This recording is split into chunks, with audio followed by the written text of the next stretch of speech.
Welcome back to the channel, everybody. In today's video, I'm gonna cover a one-light studio setup using Fox Backdrop. Now, Fox Backdrop did reach out to me on Instagram, and they did send me this background for free as long as I made a YouTube video.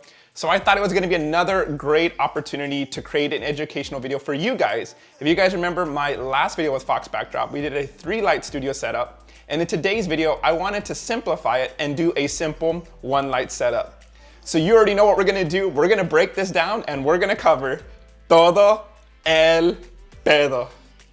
The background that I was using in the video, I'm gonna leave a link in the description, and it is called the Fox Retro Brown Abstract Portrait Vinyl Backdrop. Step number 1 is to get my camera settings and my ambient exposure. And my goal is to get an exposure that is completely dark. So the easiest one to set up is gonna be ISO, which is gonna be ISO 100, because we want the cleanest image possible. And because we want the ambient dark, we want the camera to be less sensitive to light. Then I move on to the aperture, and I set my aperture to 4.5 because I wanted more depth of field in focus. I wanted the entire face to be in focus. Sometimes if you shoot at aperture 1.8, you run the risk of having one eye in focus and then the other eye blurred out. Another reason why I went 4.5, as I was testing out my ambient, shooting at 1.8 was gonna let in too much light, and so we were gonna get some ambient in the exposure. But not only that, my shutter speed was gonna have to be above 250, which means I was gonna have to get into high-speed sync. And I wanted this specific video to be friendly to all flashes where you don't need high-speed sync. So this setup you can do with any specific flash. After I've set my ISO and my aperture, the last one to focus on is the shutter speed. Now, shutter speed is important because my goal is to kill all the ambient, meaning I want the image to be completely dark because I want to sculpt the light with my strobe light. So increasing my shutter speed is gonna allow me to darken up the background, and I wanna increase it high enough so that I still stay with the flash sync speed. So to stay safe in this video, I went to 250 because most flashes and cameras are either 200 or 250, and I didn't wanna get into high-speed sync because I wanted this to be friendly for all flashes, whether you use high-speed sync or not. I went with 250, and with these settings of ISO 100, 4.5, and shutter speed 250, I was able to get a completely dark image so that now I can sculpt the light. So here what you're gonna see is you're gonna see me doing a test shot. I'm entering my settings and I'm ensuring that my ambient exposure is giving me a completely dark image because I don't want any light from the ceiling or anywhere in the specific environment that I'm shooting in to dictate any sculpting of the light. I wanna be able to sculpt the light myself with my strobe light, which we're gonna get into next. Once I have my ambient settings and my camera settings set up, now it's time to add my strobe light and to sculpt the light. In this specific example, I was using the Evolve 200 with the Westcott 36-inch rapid box, but feel free to use a speed light or any modifier that you have, and you can get very, very similar results. When I add my key light, I went for a Rembrandt style light setup, so I put my light about 45 degrees to my subject. And I like to use the bottom part of the modifier as a guide, and I like to raise up my light to about the chin level or eye level. And I also want to make sure that the modifier is angled down 45 degrees to my subject. Once I have my light in place, the next step is to figure out the correct power output of my strobe light or my speed light.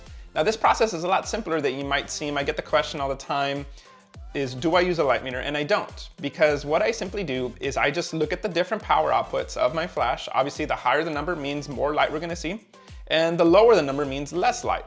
So what I'm gonna do is I'm gonna show you guys some test shots with all the different power ranges from full power all the way to 128. And the key thing is to train your eye to see what exposure looks best. And for me, I typically like to go a little bit underexposed because I don't want to run the risk of losing detail into my highlights. So here's some examples looking at full power all the way down to 128. And I just need to figure out which one is the best power output. Keep in mind the power output is going to be different depending on the strobe or speed light that you're using. But as long as you do some test shots, you should be okay getting your power output. Once we have our power output locked in and our camera settings, we need to decide how far do we want our subject to be from the background. And we want to be able to control the light. because if we have the subject too close, we might create unwanted shadows on the backdrop, as well as light that's spilling onto the backdrop.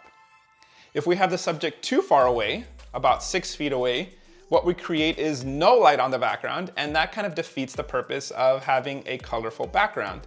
So what I decided to do is I decided to place my subject about 2 to 3 feet away from the backdrop. And that allowed me to have just a little bit of light hitting the backdrop and still getting that light on my subject.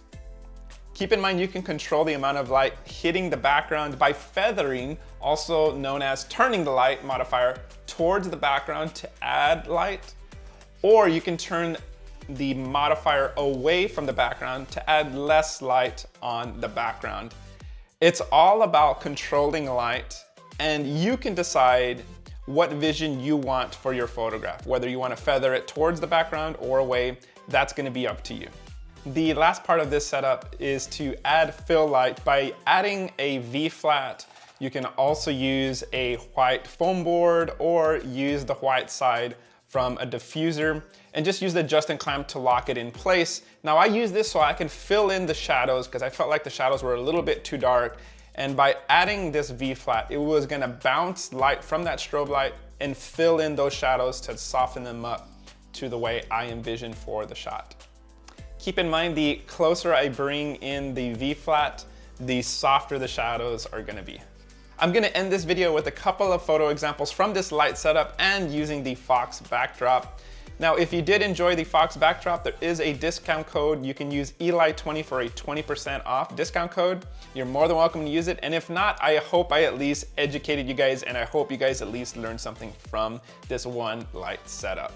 If you guys want to learn how I edit my studio portraits, I already have a video on my YouTube channel that shows you the process from beginning to end on how I edit my studio portraits. So don't forget to check out that video and also subscribe and enjoy the photographs. A big thanks to Marco Gilpas for getting all the behind the scenes footage for me for this video, and also Gio and Roland for assisting. I'm gonna leave their Instagram accounts in the description. Follow them because they create some awesome work.